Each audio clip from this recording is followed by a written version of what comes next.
Welcome to வெட்டி பேச்சு. சுவாதி கொலை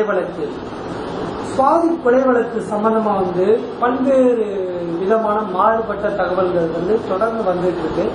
சில ஆதாரங்கள் கூட வெளியிட்டிருக்காங்க.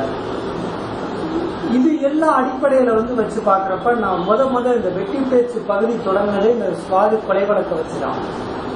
அதுல நான் தெரிவிச்ச கருத்து, இந்த கொலைக்கு பின்னாடி யாரோ ஒரு விஐபி இருக்காங்க. ராம்குமார் இதுல கொலையில சம்பந்தப்பட்டு இருந்தாலும் கொலை செய்தவனாக இருக்க வாய்ப்பு இல்லை அப்படிங்கிற கண்ணோட்டத்துல ஒரு வீடியோ போட்டு, அது எந்த அளவுக்கு உண்மை அப்படிங்கிற ரீதியா இப்போதைக்கு இந்த கேஸ் போயிட்டு இருக்கு.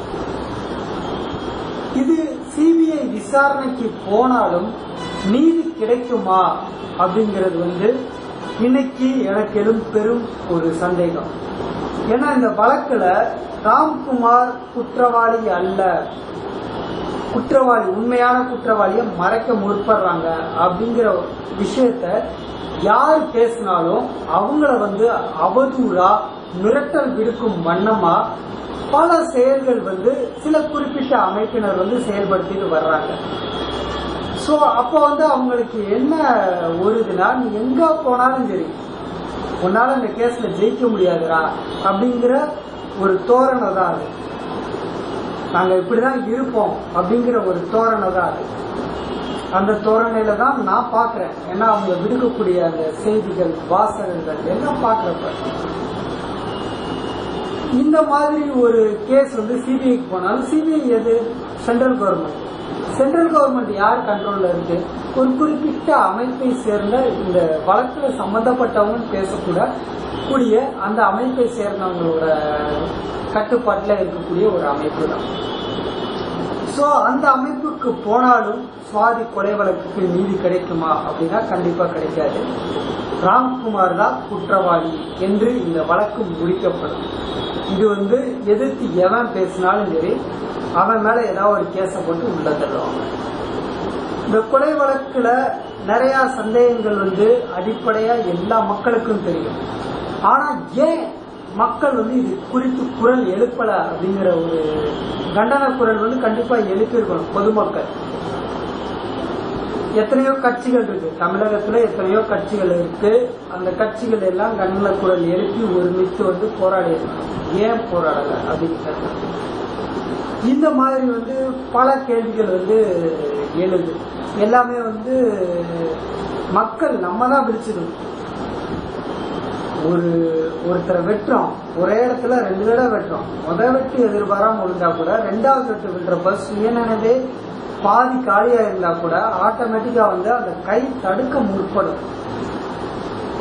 அந்த மாதிரி முற்படல, ஒரே இடத்துல அழகா வெட்டியிருந்தான். 2 தடவை ஒரு முக்கியமான ஒரு இடத்துல தாக்கியிருந்தான். என்ன காரணம்? இது எல்லாம் அனலைஸ் பண்ணி பாக்குறப்ப ஒருத்தன் பண்ண கொலை இல்லை. இது நான் முதல் சொன்னதே தான், ஒருத்தன் பண்ண கொலை கிடையாது சயின்டிஃபிக்கா நம்ம யோசிச்சு பாக்குறப்ப. ஆனா இந்த கொலை வழக்கு சம்பந்தமாக இன்றைய தமிழக அரசு தலையிடாதது ஒரு வருத்தமான ஒரு செய்தி தான். இதுக்கப்புறம் இன்னைக்கு சிறுபான்மை இனத்திற்கு போராடுறோம், இந்த அமைப்புக்கு போராடுறோம், அந்த அமைப்புக்கு போராடுறோம். எத்தனையோ ஜாதி கட்சி, மத ரீதியா கட்சி சகட்டு மேனிக்க வச்சிருக்காங்க. அதான் கட்சி எவனுமே இதுக்கு குறித்து குரல் எழுப்பல அப்படிங்கிறது ஒரு ரொம்ப வருத்தமான ஒரு விஷயம். ஒரு கொலை நடந்திருக்கு. இப்ப என் குடும்பத்துல என் பொண்ணை வெட்டிட்டாங்கன்னா நான் என்ன சொல்லுவேன்? இந்த கொலையில நீதி கிடைக்கணும், நீ சிபிஐக்கு போன்ட்டு தான் நான் முதலமைச்சர்கிட்ட போவேன். சிபிஐக்கு போகாத, என்கிட்ட என் குடும்பத்துல விசாரிக்காத அப்படின்னு நான் முதலமைச்சர்கிட்ட நான் மனு கொடுக்க மாட்டேன். இது எல்லாமே இந்த கேஸ்ல நடந்திருக்கு. இது குறித்து நிறைய தகவல்கள் நீங்க தெரிஞ்சு வந்திருப்பீங்க. பல செய்திகள் இப்ப ரீசெண்டா வெளிவந்து. சோ நான் இது குறித்து ஆழமா பேசணுங்கிற அவசியம் கிடையாது, உங்களுக்கே தெரியும். சோ என்னோட கருத்து என்ன அப்படின்னா, சுவாதி கொலை வழக்கு சிபிஐ விசாரணைக்கு போனாலும் கண்டிப்பா நீதி கிடைக்காது அப்படிங்கறதா என்னோட ஜட்ஜ்மெண்ட், இந்த கேஸ் போற ஸ்டைல் பார்க்குறப்ப இது வந்து ஒரு தேசிய நீதிமன்றத்தில் நீதி கிடைக்காத ஒரு கேஸ். சர்வதேச நீதிமன்றத்தில் தான் இந்த கேஸ்க்கு வந்து நீதி கிடைக்கும். சர்வதேச நீதிமன்றத்துக்கு இந்த கேஸ் எப்படி கொண்டு போறது, எப்படி கொண்டு போகலாம், இல்ல தேசிய நீதிமன்றத்திலே நீதி வாங்குறேன்னா மக்கள் விழித்துக் கொள்ளணும். உங்க வீட்டுல ஒரு பொண்ணு செத்துருந்தா நீங்க இப்படி இருக்க மாட்டீங்க. உங்க வீட்டு பையன் ஒருத்தனை இப்படி அநியாயமா அரெஸ்ட் பண்ணியிருந்தா நீங்க சும்மா இருக்கீங்களா? இருக்க மாட்டீங்க. அப்படி இருக்கிறப்ப இந்த கேஸ்ல மட்டும் ஏன் மக்களுக்கு அந்த விழிப்புணர்வு வரல? இதே சம்பவம் தான் நாளைக்கு நம்ம குடும்பத்திலே நடக்கும். இன்னைக்கு வந்து அப்படிதான் நடந்துட்டு இருக்கு. ஒரு பசுமாட்டு செத்து போனா பசுமாட்டு தோலை விரிச்ச 2 பேரை கட்டி வச்சு அடிச்சு கொள்றாங்க. ட்ரெயின்ல பயணிச்சுட்டு இருக்கிற 32 பேரை பிடிச்சி அவனை மரம் வெட்ட வந்தவன்ட்டு அரெஸ்ட் பண்றான். பாம்பு செய்ய முற்பட்ட ஒருத்தன் வந்து அந்த பாம்பு வெடிச்சு செத்து போறான். அவனை வந்து தொண்டன் சொல்றான். பாம்பு செய்யறவன் வந்து தொண்டனா? ஒரு கட்சி தொண்டனா? தீவிரவாதி இல்லையா?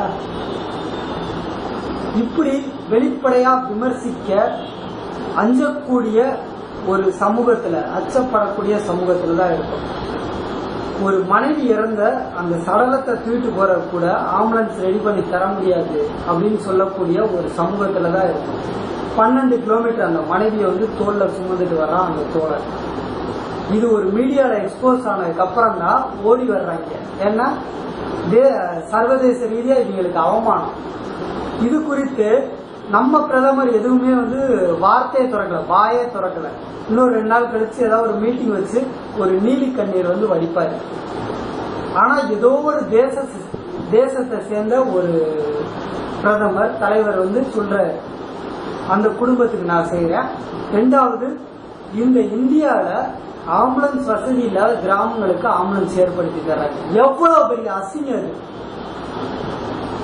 ஒரு இந்தியாவுக்கு வந்து ஏதோ ஒரு சின்ன ஒரு நாடு கிராமத்துல வந்து ஆம்புலன்ஸ் வசதி இல்லாத ஆம்புலன்ஸ் ரெடி பண்ணி தர்றாங்கிறது எவ்வளவு பெரிய அசிங்கம்! இப்படிப்பட்ட சமூகத்துலதான் வாழ்ந்துட்டு இருக்கோம். இந்த சமூகத்துல சுவாதி கொலை வழக்குல நீதி கிடைக்குமானா கண்டிப்பா கிடைக்க போறது கிடையாது. கடைசியில இந்த வழக்கு எப்படி முடிய போகுது அப்படின்னா, ராம்குமார் தான் குற்றவாளி, ஒருதலை காதலுக்காக அவன் கொன்றான் அப்படின்னு தான் முடிய போகுது.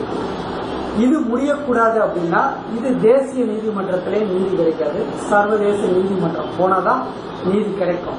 ஏன்னா அந்த அளவுக்கு தேசிய தலைவர்கள் வந்து இதுல ஈடுபட்டிருக்கலாமோ அப்படிங்கிற சந்தேகத்தை சமீபத்தில் வந்த செய்திகள் எல்லாமே வந்து எனக்கு எழுப்பியது. நான் தெரிவிச்ச கருத்து காயப்படுத்தியிருந்தா மன்னிச்சிருங்க. இது என்னோட தனிப்பட்ட கருத்து. தொடர்ந்து வெட்டி பேச்சு பகுதியில் இணைந்திருங்கள். ரொம்ப நீண்ட இடைவெளியா நான் உங்களோட தொடர்புல இருக்க முடியல. இனிமேல் இருக்க முயற்சி பண்ணுறேன்.